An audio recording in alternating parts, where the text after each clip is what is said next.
A malignidade do pecado, parte 2. Maneiras pelas quais o pecado abate um homem. O pecado abate um homem na estima de Deus. O pecador valoriza demasiadamente a si mesmo, mas Deus tem pensamentos baixos sobre ele e o concebe como desprezível. Depois se levantará em seu lugar um homem vil. Daniel capítulo 11, versículo 21. A respeito de quem isso foi dito? Isso foi dito sobre Antíoco Epifânio. Ele foi um rei. O nome dele significa ilustre e era adorado por alguns. No entanto, aos olhos de Deus, ele era uma pessoa desprezível. Ao falar sobre os ímpios, o salmista diz: desviaram-se todos e juntamente se fizeram imundos. No hebraico, lemos: eles se tornaram repugnantes. Para que se veja quão baixo um pecador está aos olhos de Deus, o Senhor o compara à escória, à palha, a uma panela fervendo com escória, a um cão, o qual sob a lei era imundo, e a uma serpente, que é uma criatura maldita. Não, ele é pior do que uma serpente, pois o veneno de uma serpente é aquilo que Deus pôs nela, mas o ímpio tem aquilo que o diabo pôs nele. Porque encheu Satanás o teu coração? Atos capítulo 5, versículo 3. Um pecador tem uma opinião elevada sobre si mesmo, mas se soubesse quão abominável e deformado ele é aos olhos de Deus, então ele abominaria a si mesmo no pó. O pecado abate um homem em seu intelecto. O pecado arruinou a razão do homem. A escuridão está sobre a face desse abismo. Desde a queda, a lâmpada da razão brilha de maneira lânguida. Porque em parte conhecemos. Há muitos nós na natureza que não são fáceis de desatar. Porque o Nilo transbordaria no verão, quando pelo curso da natureza as águas são mais baixas? Porque o ímã atrai o ferro e não o ouro, que é um metal mais nobre. Onde está o caminho em que se reparte a luz e se espalha o vento oriental sobre a terra? Quem abriu para a inundação o leito e um caminho para os relâmpagos dos trovões? Como se formam os ossos no ventre da mulher grávida? Muitos desses são mistérios que não compreendemos. A chave do conhecimento foi perdida na árvore do conhecimento. Nós estamos especialmente envoltos em ignorância em relação aos assuntos sagrados. A espada cairá sobre o seu braço e sobre o seu olho direito. Zacarias capítulo 11, versículo 17. Quão pouca água uma casca de noz pode reter? Quão pouco de Deus o nosso intelecto pode conter? Chegarás à perfeição do Todo-Poderoso? Jó capítulo 11, versículo 7. Quem pode desvendar completamente o mistério da Trindade ou sondar o mistério da natureza divina e da natureza humana de Cristo? E, infelizmente, somos totalmente cegos quanto ao plano de salvação e ao conhecimento que transforma o coração até que o Espírito de Deus acenda a nossa lâmpada. O pecado abate um homem na aflição. Esse é o significado do Salmo 106, verso 43. Foram abatidos pela sua iniquidade. O pecado de Adão o bateu, o expulsou do paraíso. Naqueles dias começou o Senhor a diminuir os termos de Israel. O pecado faz com que Deus diminua as liberdades espirituais e civis de um povo. O pecado é o ventre da tristeza e o túmulo do consolo. O pecado transforma o corpo em um hospital, provoca febres, úlceras e cânceres.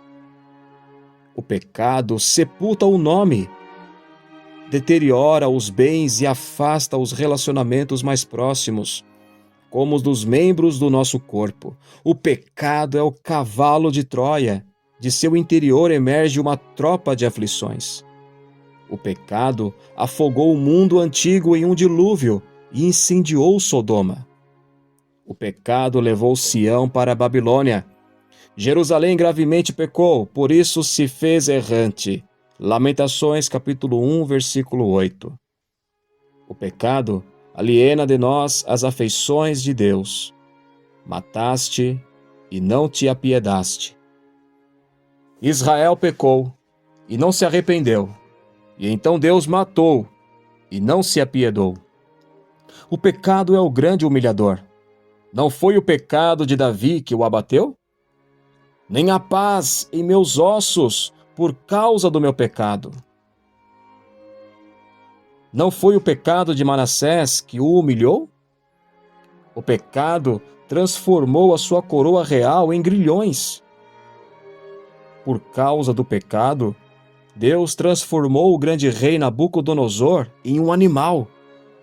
Comia erva como os bois, e o seu corpo foi molhado do orvalho do céu, até que lhe cresceu pelo, como as penas da águia, e as suas unhas, como as das aves. O pecado é como a cana egípcia, fraca demais para servir de apoio, mas afiada o suficiente para nos ferir. Até os filhos de Nofe e de Táfnis te quebraram o alto da cabeça. Jeremias 2:16. Os egípcios não eram um povo guerreiro, mas sim um povo afeminado, débil e fraco, mas foram demasiadamente severos para com Israel e o despojaram. Deus diz a Israel: porventura não fizeste isto a ti mesmo, deixando o Senhor teu Deus? Não foi o seu pecado que o abateu?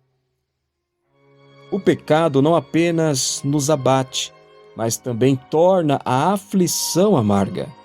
O pecado torna a aflição dolorosa. A culpa torna a aflição pesada. Um pouco de água pesa quando é colocado em um recipiente de chumbo, e um pouco de aflição pesa quando é colocada em uma consciência culpada. O pecado abate em melancolia. Ele deixa principalmente a mente em trevas. Alguns têm pressentimentos terríveis e obscuros. A melancolia veste a mente de luto. A melancolia perturba um cristão de tal modo que ele não consegue orar ou louvar. As cordas do alaúde não produzem som quando estão molhadas. Assim também, aquele que está melancólico não consegue salmodiar ao Senhor em seu coração. Efésios 5:19. Quando a mente está perturbada, ela fica inapta para o trabalho. A melancolia perturba a razão e enfraquece a fé. Satanás buscar tirar proveito de pessoas que se encontram caídas na melancolia, e ele se deleita quando as vê neste estado. Tudo parece obscuro quando visto através dos óculos escuros da melancolia. Quando um cristão olha para o pecado, ele diz: este Leviatã me devorará. Quando olha para as ordenanças, ele diz que elas servirão para aumentar a sua culpa. Quando ele olha para a aflição, acha que o abismo dela irá engoli-lo. A melancolia cria temores na mente, excita os ciúmes e causa barreiras. Posso aludir ao Salmo 53, verso 5. Ali se acharam em grande temor, onde não havia temor. O pecado abate um homem em males espirituais. Ele faz com que muitos tenham uma consciência ferida e letargia espiritual. Porque o Senhor derramou sobre vós um espírito de profundo sono e fechou os vossos olhos. Isaías 29, versículo 10. Os homens são de fato abatidos quando o som da campainha de Arão já não os desperta. Nenhum sermão os despertará. Eles são como o cão do ferreiro que pode se deitar e dormir rapidamente, próximo de uma bigorna, mesmo quando todas as faíscas caem perto dele. A consciência fica letárgica. Assim que o homem silencia e se torna insensível, ele está indo rapidamente em direção à morte.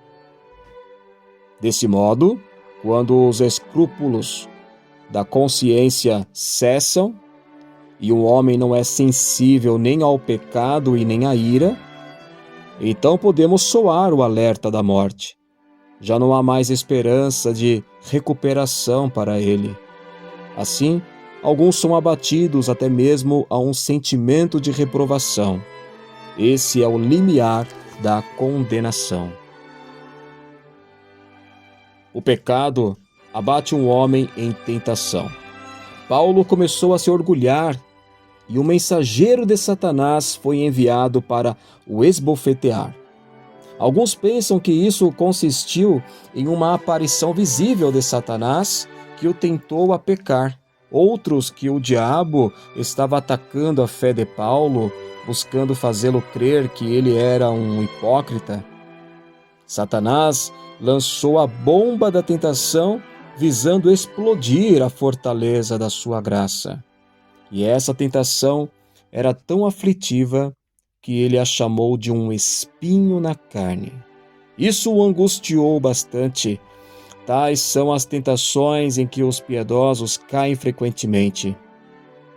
Eles são tentados a questionar a verdade das promessas ou a verdade das suas próprias graças. Por vezes, são tentados à blasfêmia. Outras vezes, ao suicídio. Então, são abatidos, tornam-se prestes a desfalecer e a se entregar. O diabo lhes morde o calcanhar, mas Deus impede que fira as cabeças deles. O pecado abate um homem na deserção. Esse é de fato um abismo profundo. Puseste-me no abismo mais profundo. Salmo 88, verso 6. A deserção é um pequeno inferno. O meu amado tinha se retirado e tinha ido.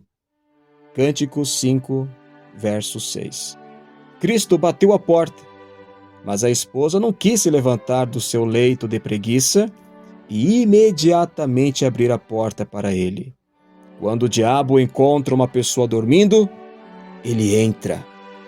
Mas quando Cristo a encontra dormindo, ele se vai.